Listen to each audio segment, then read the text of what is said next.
welcome back to episode 54 of Working Towards Our Purpose. Thank you for being here. In today's episode, it's going to be part 2 of making better decisions. And before we get into that, I'm going to do our normal check-in. How are you feeling today? Check in with yourself. See how you're feeling. I am feeling a little all over the place for some reason, a little not able to focus on certain things, I feel like. I spent a little longer planning this episode this morning. I just noticed my mind was kind of bouncing between thoughts more easily, and a little unable to focus, which makes me a little insecure about recording the podcast. But now that we've identified that, hopefully it can pass. Check in with yourself, see where you're at. And then, in today's episode, we're going to do part 2 of making better decisions.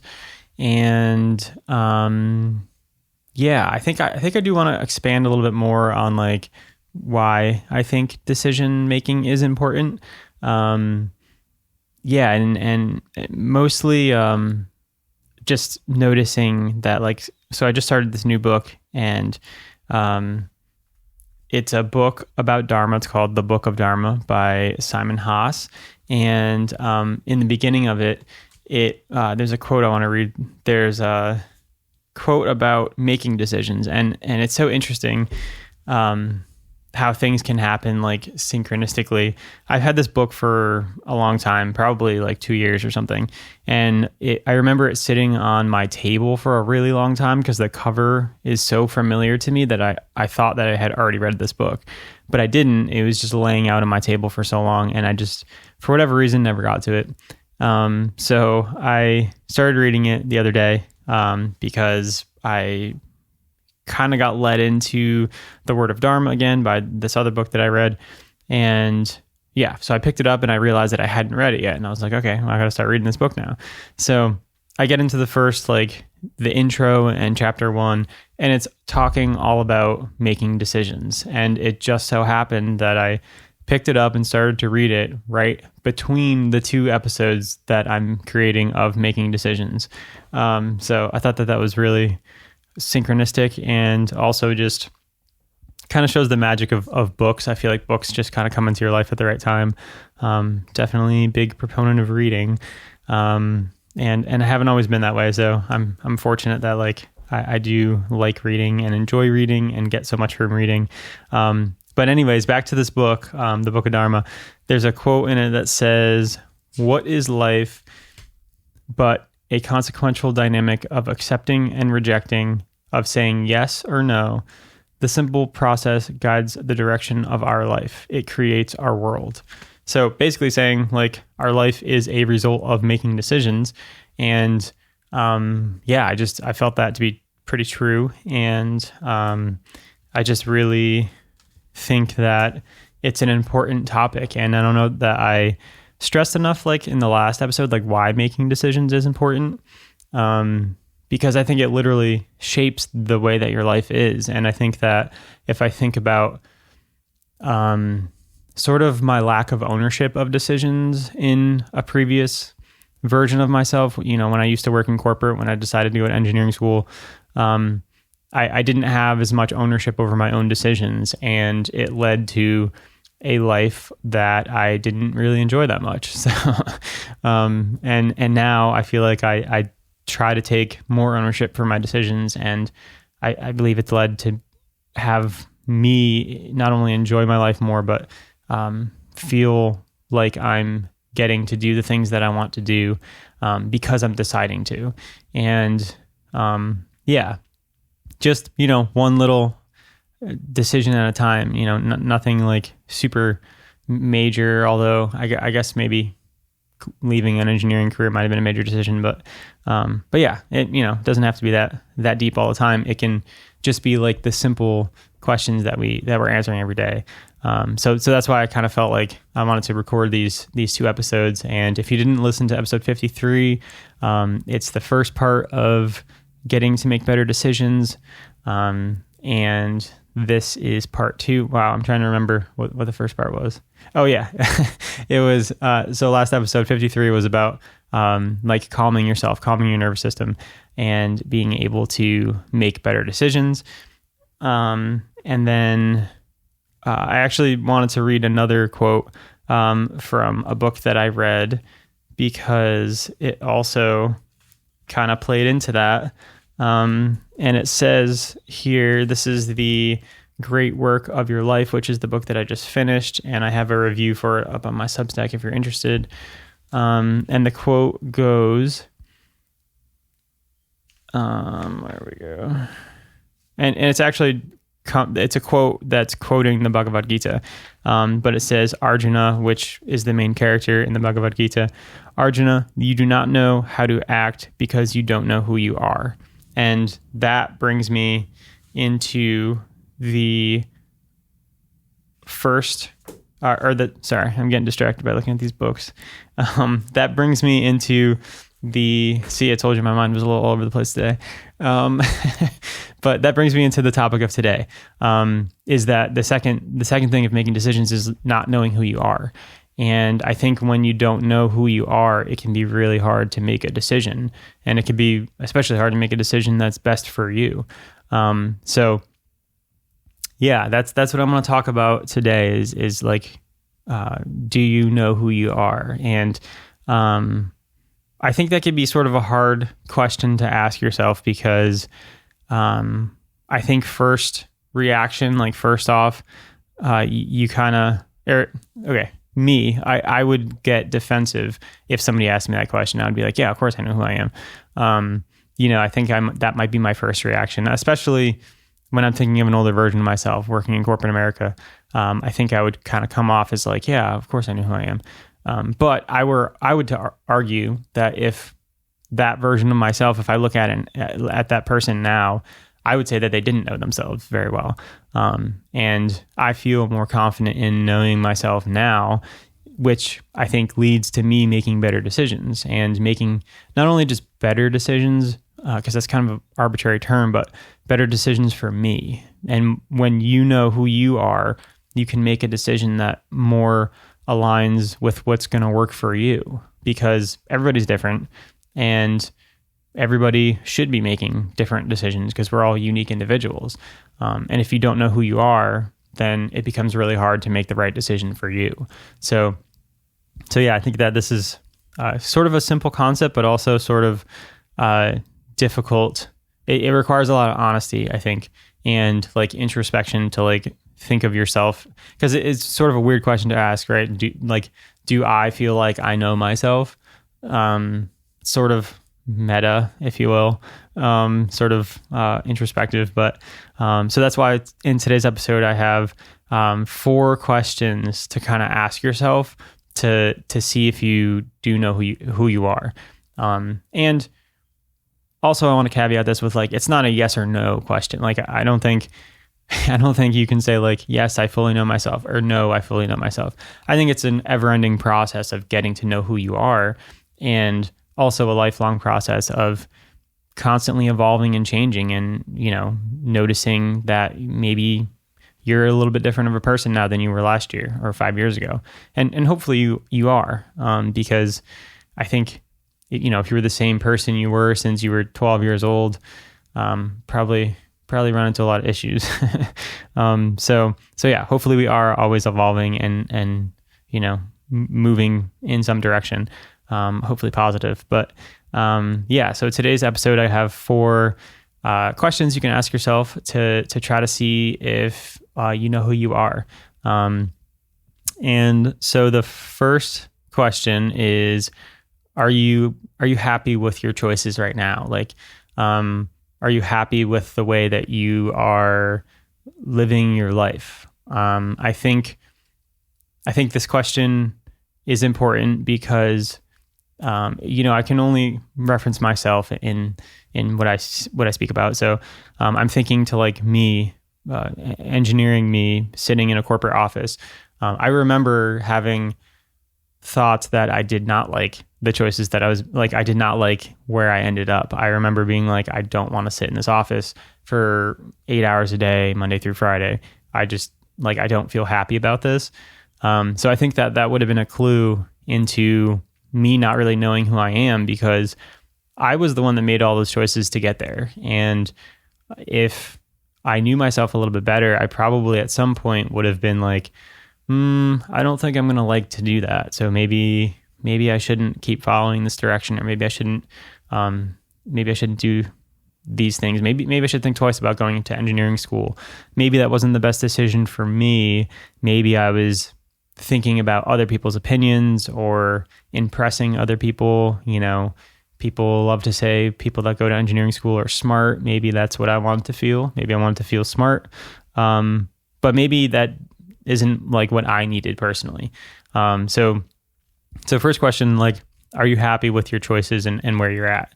And, you know, I think if you're not, that's not a negative thing. I think it's just information for yourself, and you can use that information to make more informed choices going forward. So yeah, I think really trying to sit with that and like ask things about yourself. And, you know, there's always going to be things that you're not happy with. You're not going to have a perfect life.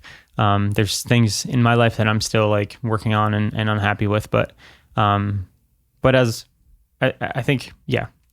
So don't want to say that there's no perfection here, but like, just thinking about it in that way. So that leads me to the second question, which is, do you know your values and, like the things that you like? I think if I'm thinking of my engineering self, sitting in corporate America, I don't think I ever thought about my values and like what values are.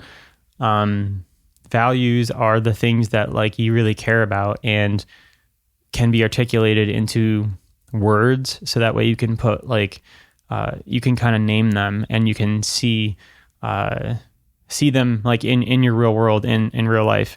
And instead of just like feeling like, you know, maybe something doesn't like feel right, you can be like, oh, well, I have a value of integrity, so I don't feel right about the situation because somebody's asking me to do something that I don't feel good about, you know? And that's sort of a vague example, but I think now more so than ever, I know what my values are. And yeah, I'm still kind of thinking about that. Honestly, I think it's sort of a long process of like really trying to articulate like what's important to you and what your values are. For me right now, I know some of my values. I think perhaps I'm still struggling to put into words some other ones, but the ones that I do know, I know that I value people more than I value like money or, you know, doing something I'm supposed to be doing or a job or something. I think the reason that I left my last job was because they started to it wasn't people first. It was more, even though it was a nonprofit, it was more, trying to do whatever they saw as gains, you know, whether it's like profitability or doing things that make the company look good.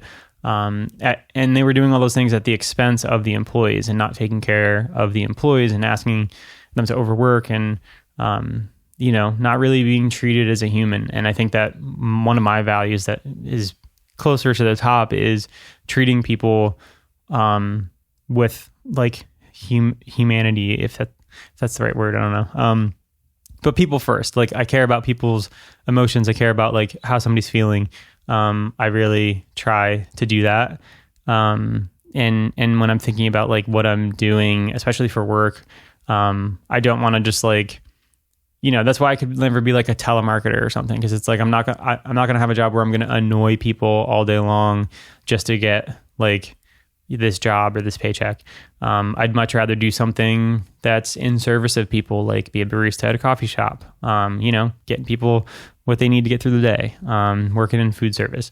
That more aligns with that value of me, like putting people first.